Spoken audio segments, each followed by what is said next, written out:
Hello and welcome. मैं name is Mewaram Chaudhary और आप सभी का ज्ञान तरंग में स्वागत है।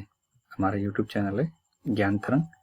तो इसमें आपको मैं अपनी तरफ से एनटीए के पेपर करवा रहा हूँ, ठीक है। तो आप अब तक कुछ पेपर देख चुके होंगे और इसी सीरीज में ये आज हम पेपर नंबर 13 करने वाले हैं। और इस पेपर के अंदर जो भी बेस्ट क्वेश्चन थे उसमें से मैंने सेलेक्ट किए। तो वैसे तो हम 10 क्वेश्चन मिनिमम लेके यहाँ पे कोशिश करते हैं सॉल्व करवाने की, बट 10 to 15 के बीच में ये क्वेश्चन वेरी करते हैं। किसी पेपर में अच्छे क्वेश्चन हो तो 15 तक ले लेते हैं और अदरवाइज मिनिमम 10 क्वेश्चन तो होते ही हैं। जो एनटीए ने सीरीज लगा रखी है उसी में से क्वेश्चन मैं डिस्कस कर रहा हूँ।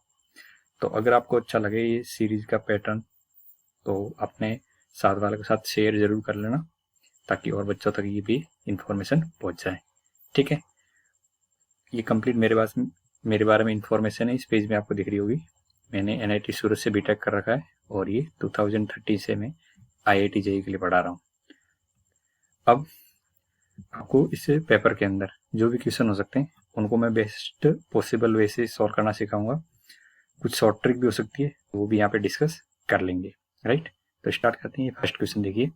इस क्वेश्चन के अकॉर्डिंग आपको जो भी इंफॉर्मेशन दे रखी है उस इंफॉर्मेशन से हमें और डिजिट इवन प्लेस पे रखने हैं। तो पहले तो ये जो नंबर दे रखे हैं इनको दो पार्ट में ब्रेक कर लो। 1, 1 और 3 ये हमारे पास में इवन डिजिट है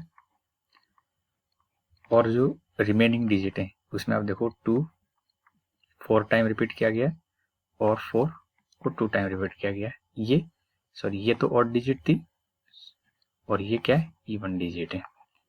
टोटल कितनी डिजिट है ये आप यहाँ से देखोगे तो 9 डिजिट है टोटल। कितनी डिजिट है, 9 टोटल डिजिट है। इन डिजिट को अरेंज करना है और अरेंज करने की कंडीशन क्या दिखा रखी है। अरेंज करने की कंडीशन ये कि आपको ऑड डिजिट इवन प्लेस पे रखने हैं। तो मैं 9 डिजिट की जब बात करता हूँ तो मेरे पास में 9 डिजिट के अंदर ऐसे लिखने पे तो 5 तो क्या होते हैं आपके ओड प्लेस होते हैं, 5 ओड प्लेस होते हैं और 4 क्या होते हैं, इवन प्लेस होते हैं। अब क्वेश्चन के अकॉर्डिंग आपको क्या बोला गया है कि आपकी जो ऑड डिजिट है, कंडीशन है कंपलसरी कि ऑड डिजिट है वो इवन प्लेस पे आनी चाहिए। तो इवन प्लेस कितने, 4। तो आपको टोटल वेज निकालने कि कितने तरीके से या ऐसे कितने नंबर पॉसिबल हो सकते हैं, ऑल पॉसिबल नंबर। तो सबसे पहले आपको क्या कंडीशन ध्यान रखनी पड़ेगी, जो ऑड डिजिट है उनको इवन प्लेस पे रख दो। तो इवन प्लेस 4 है और डिजिट कितनी है, 3 है। तो मैं उनको अगर इन पे प्लेस रखना चाहूँ तो 4C3 से 3 डिजिट के लिए जगह सेलेक्ट कर लेंगे और इन जगह पे इन डिजिट को अरेंज करेंगे तो 3 फैक्टोरियल बाई 2 फैक्टोरियल आ जाएगा। अब ये मेरा क्या होगा, ऑड डिजिट को इवन प्लेस पे रख दिया है। एग्जाम्पल के तौर पे एक डिजिट यहाँ आ गई होगी, एक यहाँ और एक यहाँ पे आ जाएगी। अब इन 3 जगह पे डिजिट भरने के बाद यहाँ पे आपकी ऑड डिजिट आ चुकी है। अब जो रिमेनिंग प्लेस है, रिमेनिंग कितने प्लेस हैं, रिमेनिंग देखेंगे तो 3 डिजिट के बाद में रिमेनिंग अभी भी 6 पोजीशन वैकेंट है। तो उन रिमेनिंग 6 पे आपके रिमेनिंग ऑड डिजिट आ जाएंगे, सॉरी इवन डिजिट आ जाएंगे। तो 6 प्लेस खाली है और अभी भी मेरे पास में एग्जैक्टली 6 डिजिट इवन है जो उनको यहाँ पे रखना पड़ रहा है। तो कितने तरीके से रख सकते हैं, तो 6 जगह पे 6 डिजिट को रखना है, बट इसमें से ये रिपीट हो रही है। 4 टाइम तो 2 रिपीट हो रहा है और 2 टाइम 4 रिपीट हो रहा है। तो डिवाइड में कितना आ जाएगा, 4 फैक्टोरियल है 2 फैक्टोरियल आ जाएगा। बस इनको आपको सॉल्व करना है। तो ये 4 इधर से 3 और इधर 6 5 और 15 और ये 45 इंटू 4 तो 180 आंसर आ जाएगा, राइट। तो ये कंडीशन इस क्वेश्चन के अकॉर्डिंग आपको अप्लाई करनी थी यहाँ पे। अब बढ़ता हूँ मैं नेक्स्ट क्वेश्चन पे। अगर कुछ भी पार्ट आपको कम समझ में है तो एक बार रिवाइंड करके देख लेना। ये एनटीए का सॉल्यूशन था, तो हमने बिल्कुल ऐसे ही इस क्वेश्चन के अंदर प्रोसीड किया था। अगर कुछ अलग मेथड हो सकता है तो मैं यहाँ पे डिस्कस करूंगा ही। अब यहाँ पे आते हैं, इस क्वेश्चन को देखेंगे, अच्छा क्वेश्चन है।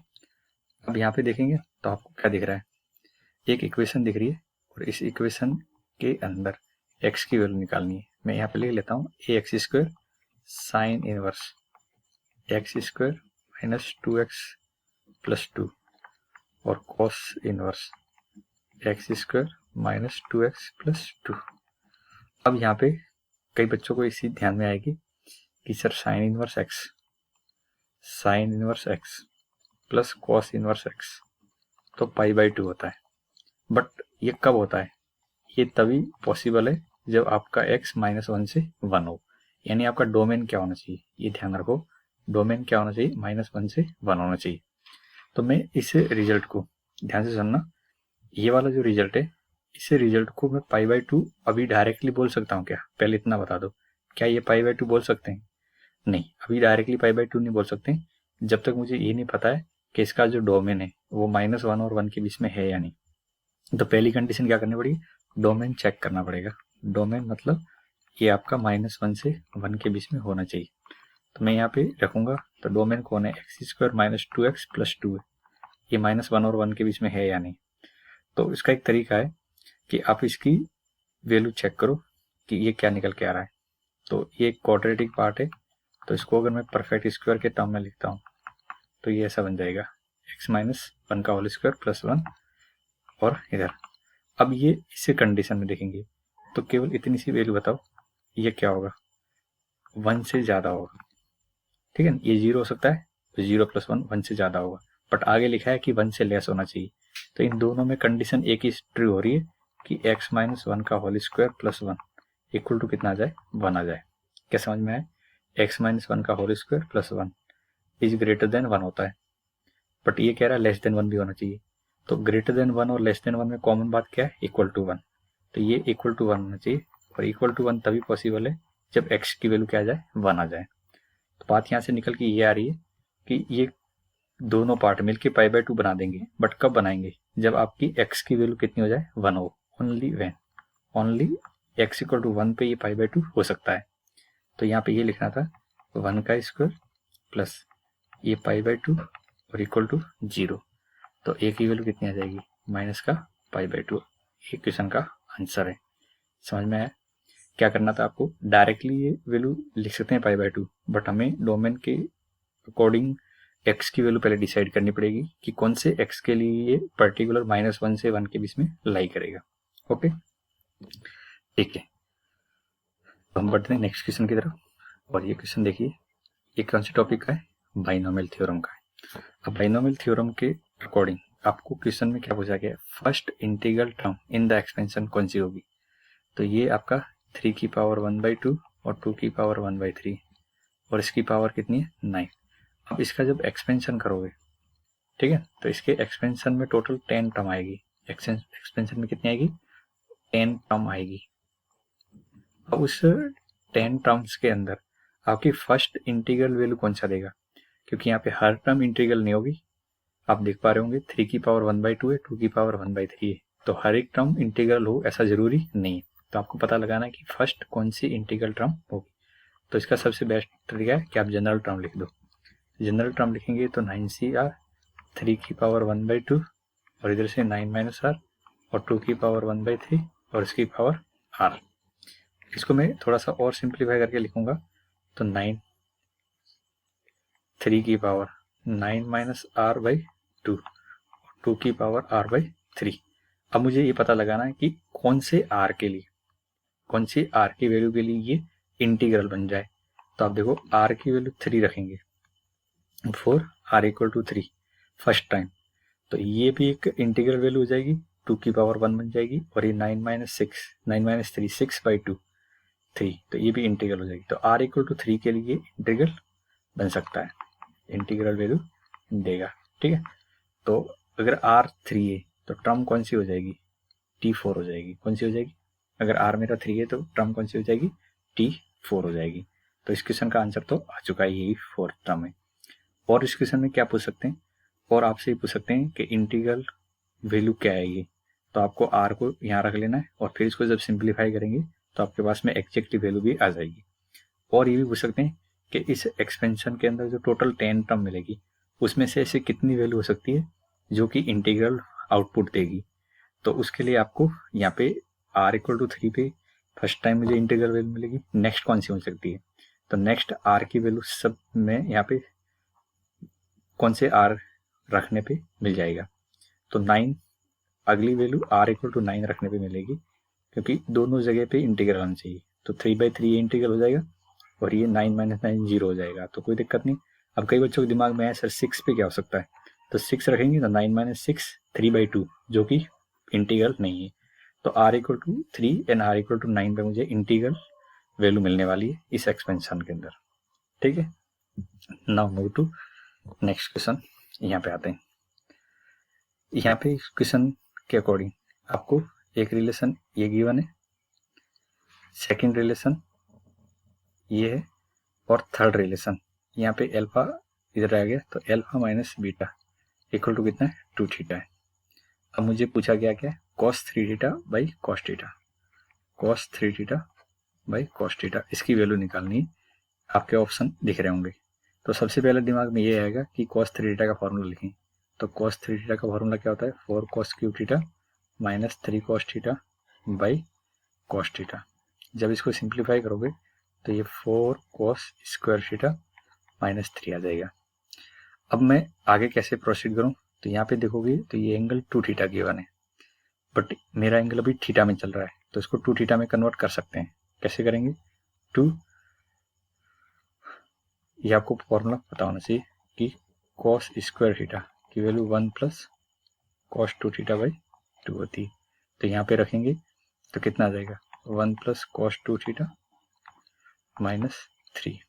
अब देखो यहाँ से 2 प्लस माइनस 3 आ गया। अभी यही तक रुको, इसको सिंप्लीफाई मत करो, ये मेरे पास में यहाँ तक आ गया, लेकिन अभी भी मुझे आंसर तो नज़र आ नहीं रहा है। तो अब आपको क्या करना पड़ेगा, इस रिजल्ट की हिंट लेनी पड़ेगी। 2 plus 2 cos alpha minus beta minus 3। अब मेरा पूरा काम इस बात पे डिपेंड करता है, ठीक है। अब यहाँ पे इस बात पे डिपेंड करता है कि अल्फा माइनस बीटा कैसे निकाला जाए, cos अल्फा माइनस बीटा कैसे निकाला जाए। तो ये एक नेक्स्ट स्टेप करते हैं यहाँ से, और आपकी जो फर्स्ट 2 इक्वेशन दे रखी है इनकी हेल्प लेने की कोशिश करते हैं। तो देखिए cos अल्फा और cos बीटा ये a है, और sin अल्फा और sin बीटा ये वाली वैल्यू कितनी दे रही है b। अब इनमें क्या करूँ कि मुझे cos अल्फा माइनस बीटा मिल जाए, तो स्क्वायर करके ऐड करोगे। क्या करोगे, स्क्वायर एंड ऐड।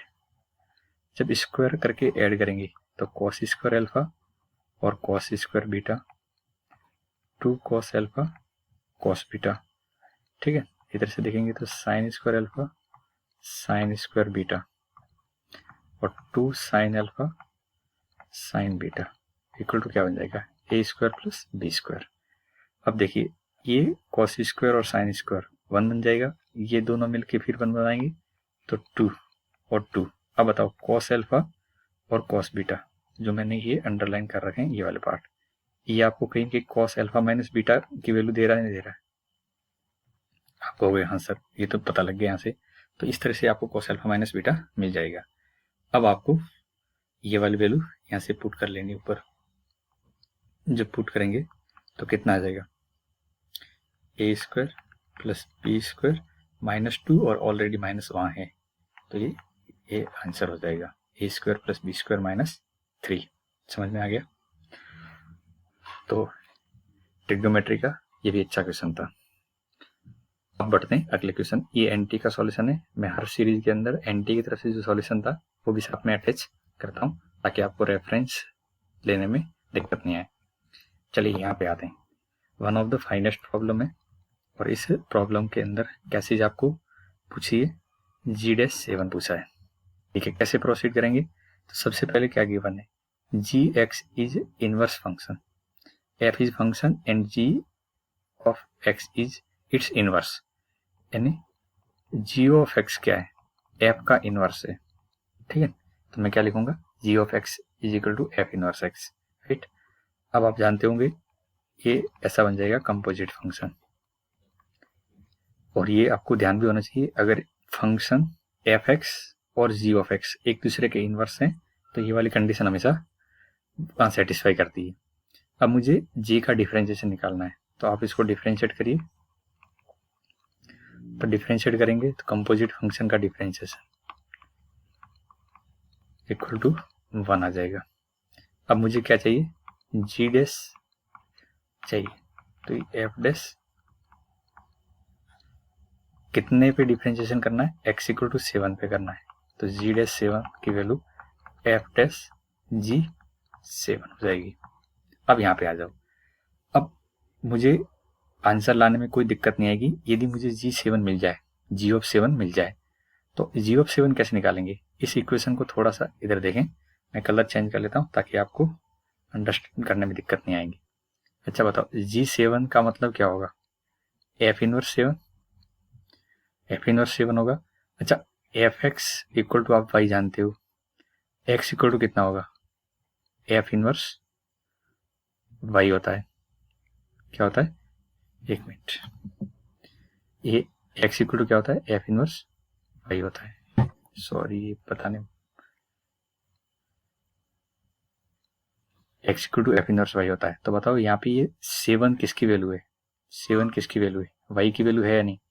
तो आप बताओ, वाई का मतलब एफ एक्स इक्वल टू 7 से जो मुझे एक्स मिलेगा वही मेरा क्या होगा, G7 की वैल्यू होगी। G7 is equal to f inverse 7। अब एफ इनवर्स 7 का मतलब एफ एक्स की वैल्यू 7 को जो कॉरस्पॉन्डिंग करेगी, तो ये एक्स की वैल्यू ही मेरा आंसर है। ठीक है, तो आपके पास में फंक्शन है, तो इस फंक्शन के अंदर क्या मैं पुट करूं कि 7 आ जाए, इस फंक्शन में क्या पुट करें कि 7 आ जाए, तो बहुत आसानी से हम कह सकते हैं ये कैलकुलेशन, समझ पा रहे हो। जी एफ इनवर्स 7 के अंदर ये जो 7 है ये एक्चुअली वाई की वैल्यू होती है, तो वाई की जगह रख दिया है, वाई मतलब एफ एक्स की जगह। अब यहां से सॉल्व करेंगे तो x माइनस 2, तो x की वैल्यू 2 एंड x की वैल्यू -1 मिल जाएगी, बट ये रिजेक्ट हो जाएगी अकॉर्डिंग टू डोमेन। डोमेन मेरा कितना है, 1/2 से इन्फिनिटी है, तो x की वैल्यू कितनी आ गई, बेसिकली यहाँ से x की वैल्यू आपके पास में 2 आ गई। इतना का मैंने समझाया, समझ में आ गया। G7 निकालना है तो आपको f इनवर्स 7 निकालना है। अब f इनवर्स 7 के कॉरस्पॉन्डिंग x निकालेंगे, तो ये x क्या है, ये x क्या है बताओ, ये एक्चुअली आपका G7 की वैल्यू है, ये एक्चुअली G7 की वैल्यू है। तो मैं यहाँ पे अब रख देता हूँ f'2। अच्छा, f'2 कैसे निकालेंगे, तो f(x) आपको गिवन है क्वेश्चन के अकॉर्डिंग, देखो इसको डिफरेंशिएट कर लो और डिफरेंशिएट करके x की जगह 2 रख दो, ठीक है, तो ये 1/3 आ गया आंसर, समझ गए। यानी यहाँ तक तो पहुंच जाते हैं, बट यहाँ से G7 की वैल्यू कैसे निकालते हैं, तो ये पूरा पार्ट मैंने आपको समझा दिया है, उम्मीद है आपको इस समझ में आ गया होगा। ये आंसर हमारा सी सही है, राइट। ठीक है, अब थोड़ा सा नेक्स्ट मूव करते हैं और यहाँ पे आते हैं, इस प्रॉब्लम को देखेंगे तो alpha and beta are the root of the equation, इस इक्वेशन के रूट्स बोले गए और अल्फा की पावर 15 और बीटा की पावर 15 निकालना है। तो बच्चों ध्यान दो, जब कभी भी कोई इक्वेशन के अंदर आपको रूट के बारे में इंफॉर्मेशन गिवन हो और हमें हायर ऑर्डर के अल्फा और बीटा में रिलेशन चाहिए, जैसे यहाँ पे अल्फा की पावर 15 और बीटा की पावर 15 है, तो आपको अल्फा प्लस बीटा यानी अल्फा इंटू बीटा की मदद नहीं लेनी है, आपको कुछ और सोचना है। ठीक है, तो कैसे कुछ और ट्राई करें, तो एक काम करो, इसको एग्जैक्टली सॉल्व करो। तो x की वैल्यू कितनी आएगी, श्रीधराचार्य लगा रहा हूं मैं, 4 - 8 सॉरी बाई 2।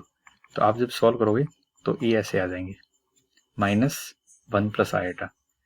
तो यहाँ से मैं लिख पा रहा हूँ, एक रूट तो 1 प्लस आयोटा है और दूसरा रूट कितना है, -1 माइनस आयोटा है। अब मुझे इसकी पावर 15 करनी है और बीटा की पावर भी 15 करनी है, फिर ऐड करना है। तो ये काम कैसे करेंगे, तो आपको यहाँ पे डी मोवियर का कॉन्सेप्ट अप्लाई करना पड़ेगा, डी मोवियर्स थ्योरम लगानी पड़ेगी, ठीक है। डी मोवियर थ्योरम अप्लाई करेंगे, कैसे अप्लाई करते हैं, तो पहले मैं आपको अल्फा को मैनिपुलेट करना सिखाता हूँ। माइनस कॉमन लीजिए और इसको पोलर फॉर्म में कन्वर्ट करने की कोशिश करोगे, तो पोलर फॉर्म में कन्वर्ट करेंगे तो ये आ जाएगा cos π/4 और आइटा साइन π/4। क्या इतना समझ में आ गया, ये पोलर फॉर्म समझ में आ गया यहाँ तक। अच्छा, इसकी पावर 15 करनी है, तो आप देखो -√2 की पावर 15 और cos π/4 और आइटा साइन π/4 की पावर 15। अच्छा, ये ऑड पावर है इसलिए माइनस आगे आएगा और 2 की पावर 15/2 तो यहाँ से बन गया। अच्छा, डी मोवियर क्या कहता है कि जो भी पावर है वो पावर अंदर एंगल के साथ मल्टीप्लाई हो जाती है। तो 15π/4 माइनस आयटा साइन 15π/4 होगा। क्या आपको यहाँ तक समझ में आया? अगर समझ में आया तो बोलो कि हाँ समझ में आ गया। सिमिलरली अगर बीटा की बात करें तो बीटा का पोलर फॉर्म क्या बनेगा, माइनस कॉमन ले लेंगे तो ये 1 प्लस आयोटा बना है, और इसको लिखेंगे तो √2 cos π/4 और आयोटा साइन π/4। कोई दिक्कत समझने में? अच्छा, इसकी पावर 15 करनी है, तो जब 15 पावर करेंगे तो जैसा कि मैंने समझाया ये 2 की पावर 15 हो जाएगा और इधर से हो जाएगा cos 15π/4 प्लस आयोटा साइन 15π/4। क्या यहाँ तक समझ में आ गया? ये सेकेंड इक्वेशन समझ में आ गई। ये जो कंप्लीट प्रोसीजर आपको समझ में आ गया वो, तो इन दोनों को ऐड करेंगे, अल्फा की पावर 15 और बीटा की पावर 15, तो 2 की पावर 15/2 तो कॉमन आ जाएगा। अंदर वाली वैल्यू में देखेंगे तो ये साइन वाला टर्म कट जाएगा, तो कॉस की टर्म ऐड करेंगे। ठीक है, अब इनकी आपको वैल्यू लिखनी है, तो 2 की पावर 15/2 इंटू 2। अच्छा, कॉस 15/4 कितना आएगा, मैं यहाँ पे लिख रहा हूँ कॉस 15π/4 की वैल्यू, तो इसको लिख सकते हैं अपन cos 4π माइनस π/4। कौन से क्वाड्रेंट में? फोर्थ क्वाड्रेंट में। cos पॉजिटिव होता है तो ये 1/√2 आ जाएगा। तो ये कितना होगा 1/√2। अब 1/√2 का मतलब आप जब सिंप्लीफाई करोगे तो 2 की पावर 8 बन गया होगा। ठीक है, ये काम कोई टफ तो है नहीं, बहुत आसान है। तो इस तरह से इक्वेशन सॉल्व होगा। तो ध्यान क्या रखना है कि कभी भी हायर ऑर्डर में आपके अल्फा बीटा में रिलेशन पूछ रहे हैं और अल्फा और बीटा आपको डायरेक्टली नहीं मिल रहे हैं, तो सीधी तरह से सॉल्व कर लो और फिर डी मोवियर अप्लाई कर लिया करो। राइट, ठीक है। तो अब आगे बढ़ते हैं और इस क्वेश्चन पे आते हैं।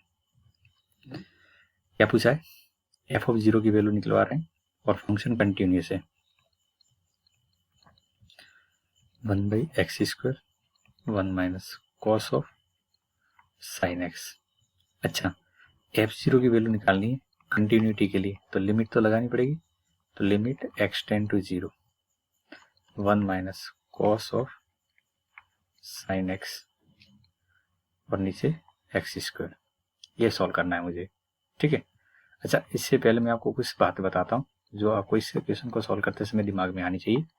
1 minus cos x upon x², ये 1/2 होता है, जानते हो?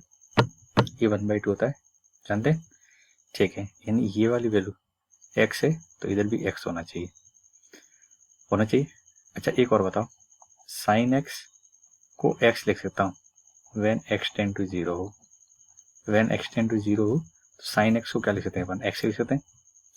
तो बताओ मुझे, इस प्रॉब्लम के अंदर आपको 1 minus cos of sine x और नीचे ये x² है, क्या मैं इसकी जगह साइन x का होल स्क्वायर लिख सकता हूँ? क्या लिख सकते हैं? आपको के साथ लिख तो सकते हैं बिल्कुल, साइन x की जगह तो x रख सकते हैं, तो x की जगह साइन x क्यों नहीं रख सकते हैं? अब आपको फील आ रही है ये दोनों एक जैसे ही, ये दोनों एक जैसे ही, तो आंसर ठीक है 1 minus cos of sine x। तो ये x का प्लेस ले लिया इधर, ये जो गोला बना रखा है इसी गोले की जगह क्या आएगा, साइन x आ गया, तो ये परफेक्टली काम कर गया। पर ध्यान रखना वो 0 पे टेंड करना चाहिए, तो ये इसका आंसर है। मैंने बोला था शॉर्टकट भी आपको सिखाऊंगा, तो ये शॉर्टकट था। राइट, अब यहाँ पे आते हैं, ये प्रॉब्लम को देखेंगे। अच्छा प्रॉब्लम है, लोकस का है और कई बच्चों को लोकस की प्रॉब्लम पे काफ़ी दिक्कत फेस करनी पड़ती है, तो वो दिक्कत भी दूर हो जाएगी। ट्राई करते हैं। Locus of centre of circle, यानी सर्कल के सेंटर का लोकस फाइंड आउट करना है। ठीक है, अब कंडीशन क्या है? कंडीशन ये कि वो इस गिवन सर्कल को ऑर्थोगोनली कट करता है। ऑर्थोगोनलिटी कंडीशन याद है? अच्छा, जिस सर्कल की बात करते हैं उस सर्कल को मान लेते हैं, late x² plus y² 2gx 2fy plus c = 0 एक सर्कल है। ठीक है, अच्छा ऑर्थोगोनलिटी कंडीशन क्या होती है, मैं लिख लेता हूँ 2g1 g2 plus 2f1 f2 equal to c1 plus c2। ये कंडीशन होती है ऑर्थोगोनलिटी की, याद रखेंगे, ऑर्थोगोनलिटी की कंडीशन होती है। अब आपको गिवन सर्कल कौन सा है, दूसरा वाला circle, x square plus y square minus 20x plus 4 equal to 0। अब बताओ 2g1 की जगह फर्स्ट सर्कल का मैच देखेंगे तो g है और g2 कितना आएगा, -10 आएगा। इतनी बात समझ में आ गई। प्लस 2f1 f1 की जगह f है और f2 कितना है, देखो इस क्वेश्चन में f2 कितना आएगा, y का कोएफिशिएंट 0 है, is equal to constant c plus 4। तो 20g equal to c plus 4, right. ये क्वेश्चन नंबर फर्स्ट, यहाँ तक समझ गए। अब नेक्स्ट कंडीशन क्या बोल रहे हैं कि वो टच कर रहा है x इक्वल टू 2 लाइन को, यानी ये जो सर्कल है कौन सा वाला, फर्स्ट वाला, ये सर्कल एक लाइन को टच कर रहा है, x इक्वल टू 2 लाइन को टच कर रहा है, ठीक है। तो x इक्वल टू 2 लाइन को टच कर रहा है, इसका मतलब क्या हुआ, इसका मतलब ये हुआ कि इधर जो सर्कल का सेंटर होगा -g और -f, इस सर्कल के सेंटर से इस लाइन तक की डिस्टेंस कितनी होगी, रेडियस के बराबर होगी। कितनी होगी, perpendicular distance equal to radius, ये तो लिखते हो p इक्वल टू r। तो सेकंड कंडीशन हम यहाँ से लिखने की कोशिश करेंगे, और क्या लिखेंगे बताओ, p इक्वल टू r की कंडीशन से लिखें तो सेंटर से डिस्टेंस निकालो इस लाइन की, इस लाइन का इक्वेशन है x माइनस 2 इक्वल टू 0। कैसे निकालते हैं डिस्टेंस, ये x यहाँ पे पुट करेंगे तो -g -2 का मॉडुलस, ये डिस्टेंस होगी, is equal to radius, radius क्या होती है, under root of g square plus f square minus c, right. दोनों साइड स्क्वायर करेंगे तो g square plus 4 plus 4g is equal to g square plus f square minus c। यहाँ से g square cancel out हो गया, तो कितना आ गया मेरे पास में 4 plus 4g is equal to -c, ये सेकेंड इक्वेशन। अब यहाँ से आपको लोकस निकालना है सेंटर का, तो फाइनली मुझे क्या करना है, c को एलिमिनेट करना है, c को एलिमिनेट करना है। कैसे एलिमिनेट करेंगे बताओ, तो c को एलिमिनेट करना है तो कैसे एलिमिनेट करें, सोच के बताओ। तो पहले इन दोनों को अगर ऐड कर दें, इन दोनों को ऐड कर दें, फर्स्ट और सेकंड को, फर्स्ट प्लस सेकंड, तो c एलिमिनेट हो जाएगा, तो कितना आएगा मेरे पास में 4 minus 16g is equal to 4 आ जाएगा, राइट। तो यहाँ से क्या देख पा रहे हो, यहाँ पे एक टर्म ने छोड़ दी थी, ये एफ स्क्वायर भी रहेगा, एफ स्क्वायर माइनस सी, तो यहाँ पे कितना आ जाएगा, ये यहाँ से कट गया और यहाँ से कितना आ रहा है, अगर मैंने सब कुछ सही किया है तो देख के बताओ मुझे। दोनों को ऐड करेंगे तो कट गया एफ स्क्वायर प्लस 4, हाँ ठीक है। तो एफ स्क्वायर इक्वल टू कितना आ गया, माइनस का 16g आ गया, यहाँ तक परफेक्ट था, ठीक है। अब मुझे सेंटर का लोकस निकालना है, क्या करना है, सेंटर का लोकस निकालना है, 4 लोकस। तो आप बताओ मुझे सेंटर g और f के फॉर्म में क्या होता है, -g और -f होता है, तो इस जगह पे क्या रखूंगा मैं, x, y रखूंगा, तो -g की जगह x रखो और -f की जगह y रखो, तो -y का whole square is equal to -16 -x, तो y square is equal to 16x। बच्चों जल्दबाजी में यहाँ पे गलती कर सकते हैं जो कि आपको नहीं करनी है, राइट। क्या क्या हमने समझ में आ गया, पहले ऑर्थोगोनल की कंडीशन अप्लाई कर दी, फिर सेंटर से डिस्टेंस निकाल दी, उसके अंदर c को उड़ा दिया, g और f बचे थे, उनकी जगह -x और -y रख लिया क्योंकि सेंटर का लोकस पूछा था, right. Now move to next question. इस वाले क्वेश्चन पे आते हैं, लिमिट की प्रॉब्लम है और वो भी इनफाइनाइट लिमिट की।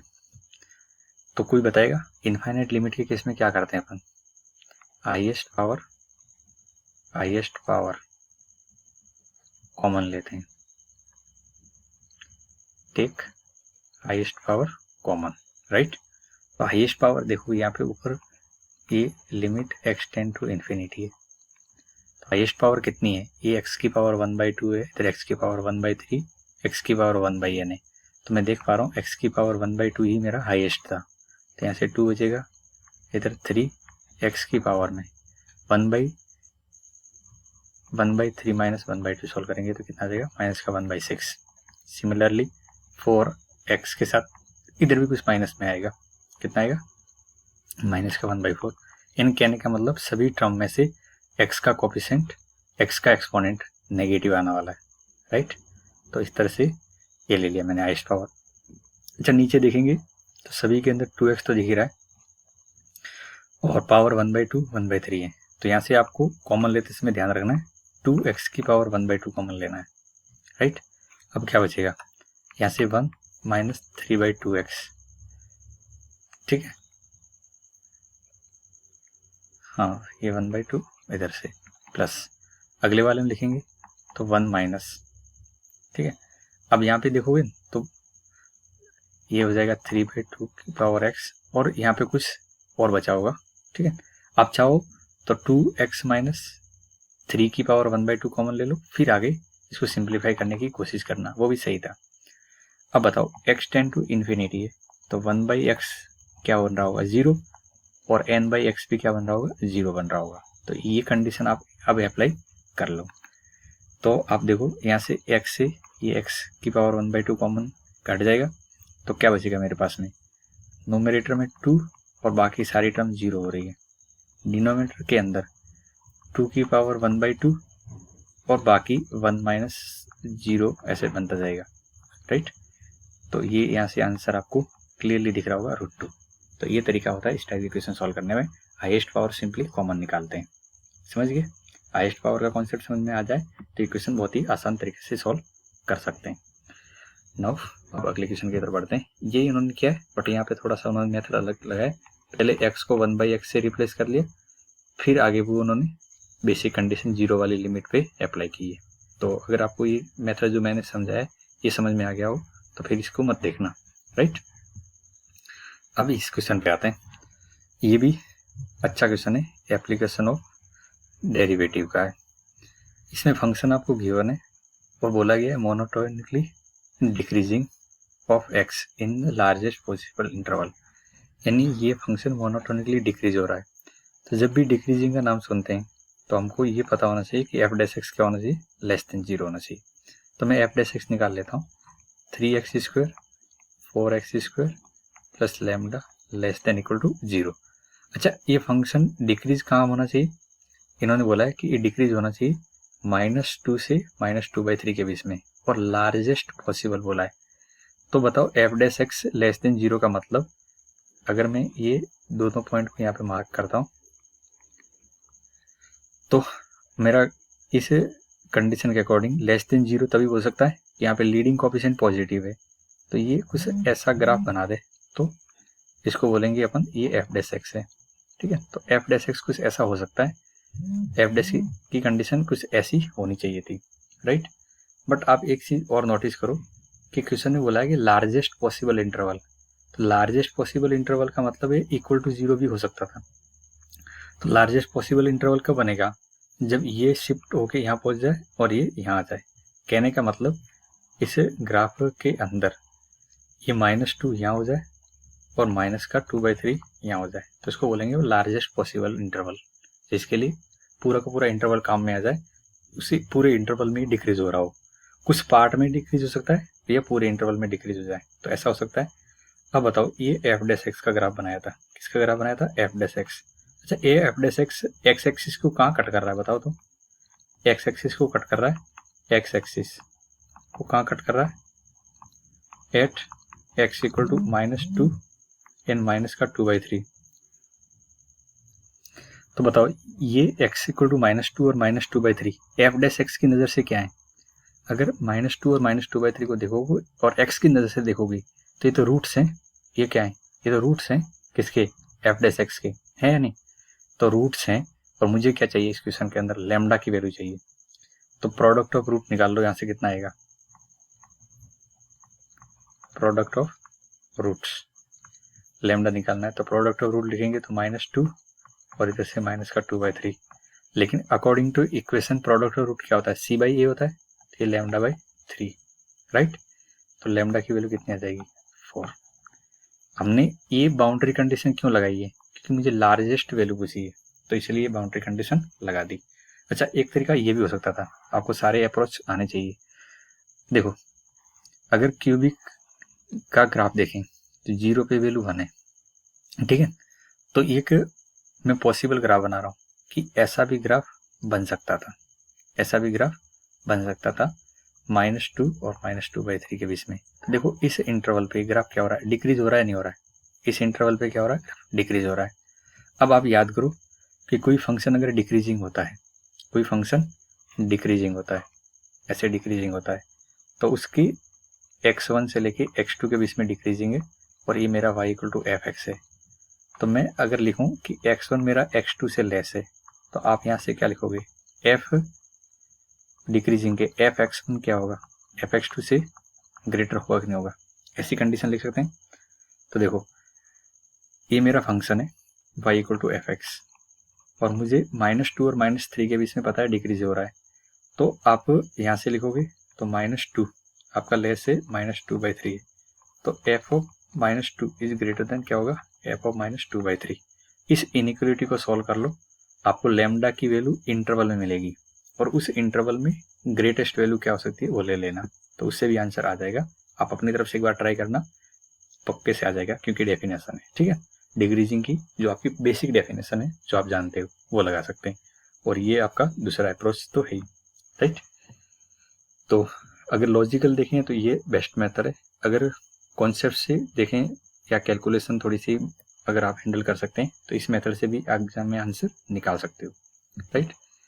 ठीक है, तो ये तो ऑप्शन था। यहाँ पे आते हैं, यहाँ पे देखिए डिटर्मिनेंट की प्रॉब्लम है, A B a matrix of order 3x3 है, डिटर्मिनेंट ए गिवन है। चलिए तो मैं लिखते जाता हूँ क्या गिवन है आपको, मोड ए = 2, अच्छा b = 2a इनवर्स है, मोड भी कितना आएगा 2a इनवर्स का मोड। अच्छा ये कांस्टेंट है, तो कांस्टेंट के साथ में डिटर्मिनेंट क्या होता है, जितना ऑर्डर होता है उतनी पावर बाहर आ जाती है, और a इनवर्स का मॉडुलस तो डिवाइड में 1/a हो जाएगा, 2/3 और मोड ए 2 है, तो ये कितना आ जाएगा 4। तो मुझे मोड b की वैल्यू मिल गई 4, 1/1 निकालते जाओ। अच्छा मोड से निकालेंगे तो कितना आएगा, एडजॉइंट ऑफ ए अपॉन इसका कंप्लीट मॉडुलस आएगा, नहीं आएगा। जब कंप्लीट मॉडुलस लेंगे तो ये नोमिनेटर वाला पार्ट तो एडजॉइंट का मॉडुलस, डिवाइड वाला पार्ट क्या होगा बताओ, तो ये कांस्टेंट है, तो कांस्टेंट अपना ऑर्डर बाहर लेके निकल के आएगा, तो 16 की पावर 1/3 के ऊपर 3 आ जाएगा, इसमें गलती मत कर लेना, ठीक है। अच्छा एडजॉइंट ए का फॉर्मूला क्या होता है, एडजॉइंट ए का मॉडुलस निकालना हो तो मॉडुलस की पावर n-1 होता है, तो यहाँ पे n कितना है 3 है, तो मोड स्क्वायर हो जाएगा 3-1, ठीक है, और ये 16 ही है। अच्छा मोड ए स्क्वायर, तो ये कितना था 1/4 आ जाएगा, राइट। मोड ए ये रहा, यानी मेरे पास में सारी वैल्यू आ सकी है, मोड ए मोड बी मोड सी। अब मुझे क्या निकालना है, डिटर्मिनेंट ऑफ a³ b² और c³, इसको क्या लिखेंगे, a³ का मॉडुलस, b² का मॉडुलस और c³ का मॉडुलस। अच्छा ये तो पाप पता है, इसमें पावर बाहर निकल जाएगी। अब इनकी सबकी वैल्यू को पुट करो तो 2 की पावर 3, मोड भी कितना है तो 4 का स्क्वायर, और मोड सी 4 का क्यूब, ठीक है। तो यहाँ से कट जाएगा 2 आंसर आ जाएगा, ठीक है। तो आपको बेसिकली यहाँ पे जो भी रूल होते हैं डिटरमिनेंट फाइंड आउट करने की वो अच्छे से रिकॉल होने चाहिए, ठीक है। अब यहाँ पे आते हैं, इस प्रॉब्लम में देखते हैं, और ये काफ़ी डरावनी प्रॉब्लम बच्चों को लगती है, बट इनसे डरिए मत, ये बहुत आसानी से आपको सॉल्व हो सकती है, ठीक है। तो इस प्रॉब्लम से पहले मैं आपको कुछ बेसिक जानकारी बता देता हूँ। मोड ग्रेटेस्ट इंटीजर के अंदर अगर इंटीजर पार्ट है तो ये इंटीजर पार्ट बाहर ले सकते हो, जानते हैं। अच्छा दूसरी ये फर्स्ट प्रॉपर्टी, और दूसरी ग्रेटेस्ट इंटीजर x और minus of greatest integer x always -1 होता है, ये कितना होता है ऑलवेज -1 होता है। ये दोनों बात आप ध्यान रखना, ये दोनों कैसे अप्लाई होगी तो वो देख लेते हैं। यहाँ पे मुझे कहाँ से कहाँ तक इंटीग्रेशन करना है, -2 से 2 तक, तो इस इंटीग्रेशन पार्ट को आप ब्रेक करना स्टार्ट करिए, -2 से -1, देन -1 से 0, देन 0 से 1 और लास्ट पार्ट 1 से 2, राइट। अब आप देखते जाओ कि इसमें एग्जैक्टली fx की वैल्यू क्या आएगी। ये fx की वैल्यू लिखते जाना है। -2 से -1 कौन सा फंक्शन काम में आएगा? ये वाला फंक्शन काम में आएगा। अच्छा, -1 से लेस वाले पार्ट में मॉडुलस पार्ट क्या होता है? नेगेटिव होता है। तो ये क्या बन जाएगा? इसी जगह पे माइनस का एक्स स्क्वायर बनेगा, नहीं बनेगा? सोच के बताओ। माइनस का एक्स स्क्वायर बनेगा तो मैं यहाँ पे क्या लिखूंगा? माइनस का x square D x, right. अच्छा, एक्स की वैल्यू 1 से ज़्यादा पे, एक्स की वैल्यू 1 से ज़्यादा पे ये वाला फंक्शन काम में लेंगे जिसमें मॉडुलस पॉजिटिव होगा। तो ये पार्ट कितना बन जाएगा? माइनस का एक्स स्क्वायर बन जाएगा इधर भी। तो इधर से माइनस का एक्स स्क्वायर, इधर डी एक्स लिख दिया, राइट। अब बीच में आते हैं, -1 से 1 के बीच में। अब इस वाले पार्ट को सिंप्लीफाई करते हैं, इसको मैं हटा देता हूँ अब, ठीक है। ये वैल्यू अपन लिख चुके हैं। अब देखो, ये वाली वैल्यू को आप ऐसे लिख सकते हो क्या? ग्रेटेस्ट इंटीजर +1 लिख सकते हैं, और इधर लिख सकते हैं 1 बाहर आ जाएगा, और ये -x लिख सकते हैं। ये कितना हो जाएगा? 2 और ग्रेटेस्ट इंटीजर x और minus greatest integer x, right. अब बताओ, ये 2 वाला पार्ट तो ठीक है, x ग्रेटेस्ट इंटीजर x और minus of greatest integer x, ये वाली वैल्यू कितनी होगी? -1। तो ये बेसिकली 1 आ रहा है। कितना आ रहा है? 1। -1 से 1 के बीच में ये वाली वैल्यू कांस्टेंट कितनी बन के आएगी? 1 आएगी। कितनी आएगी? 1। तो यहाँ पे 1 रखेंगे और यहाँ पे भी कितना रखेंगे? 1 रखेंगे। तो ये तो कंबाइन हो जाएगा, एक साथ में कर सकते हैं। चलिए, बस तब तो इंटीग्रेशन करना है, आई की वैल्यू निकाल लेते हैं। तो माइनस आगे है, ये x³/3 -2 से -1, -1 से 0 और 0 से 1। तो मैं इसको ऐसे लिख सकता हूँ, कैसे लिख सकते हैं बताओ? इवन फंक्शन है तो 2 टाइम 0 से 1 और dx, और ये कितना हो जाएगा? -1/3 x³ और 1 से 2, ठीक है। अब मैं यहाँ पे -1/3 लिख लेता हूँ, और इसको लिखेंगे तो माइनस यहाँ रखेंगे तो -1 और फिर माइनस जाएगा तो ये प्लस हो जाएगा, राइट। ये कितना हो जाएगा? ये तो 2 ही होगा, और ये वाला पार्ट देखेंगे तो माइनस का 1/3 और ये कितना आ जाएगा? 8 - 1, ठीक है। कितना हो गया बताओ? ये आपका आ गया 7/3, ये भी 7/3 और ये 2 आ गया। तो 14/3 + 2 कितना आएगा? माइनस का 8/3 आ गया। आई की वैल्यू कितनी आ गई? माइनस का 8/3, राइट। तो 3i की वैल्यू लिखेंगे तो कितनी आ जाएगी? -8। इसलिए मॉडुलस ले रखा था, 3i का मॉडुलस पार्ट लेंगे तो 8 आंसर सही हो जाएगा। परफेक्ट। तो इस क्वेश्चन से डरना नहीं, आपको बेसिक प्रॉपर्टी याद रखनी, जो कि मैंने स्टार्टिंग में आपको मेंशन कर दी थी। ओके, उम्मीद है ये वाला पार्ट भी आपको अच्छे से अंडरस्टैंड हुआ होगा। अब आगे बढ़ते हैं और इस क्वेश्चन की तरफ आते हैं। अब हमारे पास में 2 या 3 क्वेश्चन बच रहे होंगे, ठीक है। 3x + 2y = 24 meet the y axis at A. जैसी क्वेश्चन के अंदर इंफॉर्मेशन है बिल्कुल उसी तरह से बढ़ते जाओ, आगे आपसे हो जाएंगे, ठीक है। तो बताओ, ये जो लाइन है ये y एक्सिस को मीट करेंगी, तो बताओ ये कितना आएगा y एक्सिस को? तो x0, x को 0 रखेंगे तो y की वैल्यू कितनी आ जाएगी? 12 आ जाएगी। फिर आगे बोला है b क्या है? जहाँ x एक्सिस को मीट करता है, तो y 0 होना चाहिए। तो y 0 रखते ही x की वैल्यू कितनी आ जाएगी? 8 आ जाएगी, ठीक है। अब आगे क्या बोला है? Perpendicular bisector of A B. अब परपेंडिकुलर बाइसेक्टर निकालो, perpendicular bisector of A B निकालते हैं। तो ये आपका ए है, इधर बी है, इन दोनों को ज्वाइन करने वाली लाइन की मिड पॉइंट से जो लाइन निकलेगी और वो 90 डिग्री पे होनी चाहिए, उसको बोलते हैं परपेंडिकुलर बाइसेक्टर। तो ये आपको दोनों पॉइंट पता है, 0,12 और ये 8,0 है। तो मिड पॉइंट कितना आ जाएगा? ये 4,6 आ जाएगा। तो मैं अब इसका इक्वेशन लिखूंगा।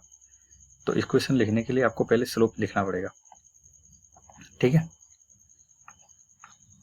अच्छा, एम ए बी स्लोप कितना आ रहा है? तो स्लोप आप बहुत आसानी से लिख सकते हो, 12 - 0 0 - 8, तो माइनस का 3/2 है, ठीक है। तो बाइसेक्टर का स्लोप कितना होगा? स्लोप ऑफ बाइसेक्टर कितना होगा? 2/3। अब मैं यहाँ पे इक्वेशन लिख लेता हूँ, equation of bisector, perpendicular bisector. ठीक है, देखो y माइनस 6 इज इक्वल टू माइनस का 3/2 और x माइनस कितना है 4, राइट।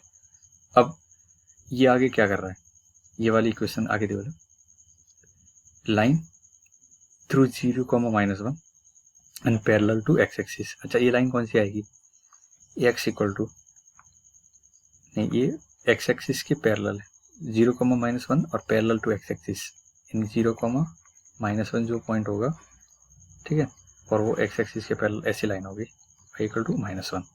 तो ये लाइन कौन सी है, y इक्वल टू -1 है। अब आपका परपेंडिकुलर बाइसेक्टर इस लाइन को मीट कर रहा है C पॉइंट पे, तो मुझे C के लिए क्या करना पड़ेगा, C पॉइंट के लिए बताओ। C पॉइंट के लिए आपको यहाँ पे लिख लेता हूँ मैं 4 पॉइंट C पॉइंट के लिए y इक्वल टू -1 और ये बाइसेक्टर को सॉल्व करना पड़ेगा आपको, y इक्वल टू -1 और बाइसेक्टर को सॉल्व करना पड़ेगा।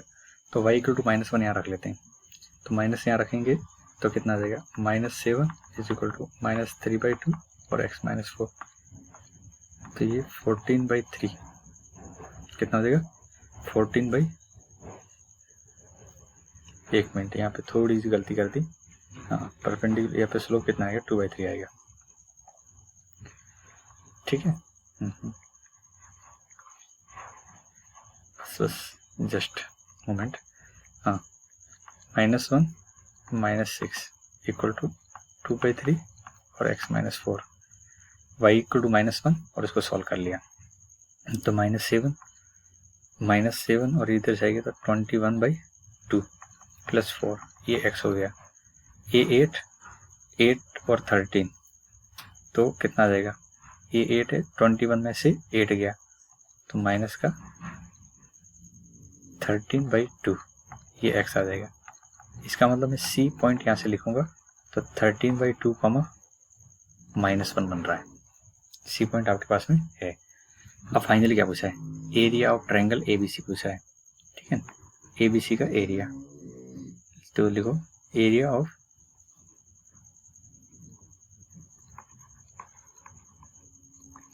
कर लोगे। अब तो एरिया कैसे लिखते हैं, शॉर्टकट मेथड आपके पास में है, तो पहले A के कोऑर्डिनेट लिख दो 0,12, फिर B के लिखेंगे 8,0, C के कोऑर्डिनेट क्या है -13/2 -1 और A के रिपीट कर दो। जब इसको आप सॉल्व करोगे तो 1/2, हाँ ये यहाँ से मल्टीप्लाई करो, इसको यहाँ से और इसको यहाँ से मल्टीप्लाई करोगे तो माइनस का 8 और यहाँ से मल्टीप्लाई करेंगे तो 78 आ जाएगा, राइट। अब आपको यहाँ से लिखना है और इसको यहाँ से सॉल्व करना है और इसको यहाँ से सॉल्व करना है, तो जब इसको सॉल्व करोगे तो कितना आ जाएगा, यहाँ पे कैलकुलेशन मैंने सही करी,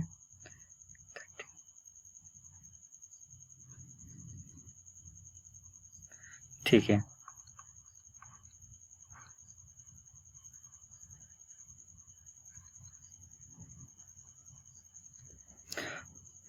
ठीक है, यहाँ पे प्लस हो जाएगा और ये 5 आंसर आना चाहिए, ठीक है ना, ये बात चेक कर लेना, इसका आंसर 5 आ जाएगा। आई थिंक इजी, एक बार पॉइंट आपको निकल आएंगे तो इजी तरीके से इसका आंसर आ सकता है, राइट। ठीक है, ये C के कोऑर्डिनेट यहाँ से हम निकाल लिए थे 13/2, ठीक है, C के कोऑर्डिनेट आ गए थे, तो एरिया निकालना था, राइट है, okay. Last question, last one, ठीक है, तो क्या करना है, इसे इक्वेशन के अंदर आपको n की वैल्यू 5 से 100 के बीच में कंसिडर करनी है, बट कंडीशन क्या है, so that equation has integral root. Integral root क्या कंडीशन होती है, इंटीग्रल रूट के लिए कंडीशन फॉर इंटीग्रल रूट क्या होती है बताओ, एक बार बता दो। d equal to perfect square, d क्या होना चाहिए, परफेक्ट स्क्वायर होना चाहिए। अच्छा, परफेक्ट d डिस्क्रिमिनेंट निकालेंगे तो कितना आएगा 4 - 4, ठीक है, तो ये मैं देख पा रहा हूँ 4 1 + n बन जाएगा। अच्छा, ये तो परफेक्ट स्क्वायर है, तो ये परफेक्ट स्क्वायर होना चाहिए, 1 + n क्या होना चाहिए, परफेक्ट स्क्वायर होना चाहिए, तब जाके d परफेक्ट स्क्वायर होगा। अब आपको सोचना है कि n की वैल्यू क्या हो सकती है। तो आप परफेक्ट स्क्वायर के नंबर याद करो और उसमें से n देखते जाओ। आपको n की वैल्यू 5 से 100 के बीच में रखनी है, ठीक है। तो सबसे पहले मैं n की वैल्यू 8 देख पा रहा हूँ, 8 रखते ही 8 + 9, 8 + 1 9 हो जाएगा। ऐसे 25 वाले पार्ट नहीं, 15 वाला पार्ट 16, ऐसे 24 रखेंगे तो 25 हो जाएगा, 35 पे 36 होगा, 48 पे 49 हो जाएगा, वो भी परफेक्ट स्क्वायर है। अब तो देखते होंगे 63 भी हो सकता है, 80 भी हो सकता है और 99 भी हो सकता है। कितनी वैल्यू है? 1 2 3 4 5 6 7 और 8। तो टोटल n की वैल्यू कितनी है? 8 वैल्यू पॉसिबल है, ठीक है। तो ये इस क्वेश्चन का आंसर था। तो बच्चों, हमने आज की क्लास में टोटल 13 क्वेश्चन आई थिंक किए हैं, जो कि अच्छे थे इस पेपर के अंदर। ये NT हमारा 13 था, ठीक है। तो इसी तरीके से आपको सीरीज में यहाँ पे देते रहूँगा। तो ज़रूर आपको अच्छा लगे तो इसको फॉरवर्ड करना अपने फ्रेंड के बीच में, और आप भी इसको अच्छे से अटेम्प्ट करें ताकि आपको एग्जाम के अंदर बेनिफिट मिल सकें। अगर आप JEE 2021 को टारगेट कर रहे हैं तो भी ये आपके लिए बेनिफिट है, ज़रूर आप इसको अटेम्प्ट करें, क्योंकि धीरे धीरे कोर्स जब कवर होता जाएगा तो आपको रिवीजन के तौर पे ऐसे कुछ सेलेक्टिव क्वेश्चन होने चाहिए जो आपकी ग्रैस्पिंग को एनहांस करे और आप एग्जैक्टली JEE मेंस के अकॉर्डिंग क्वेश्चन को फिल कर सकें।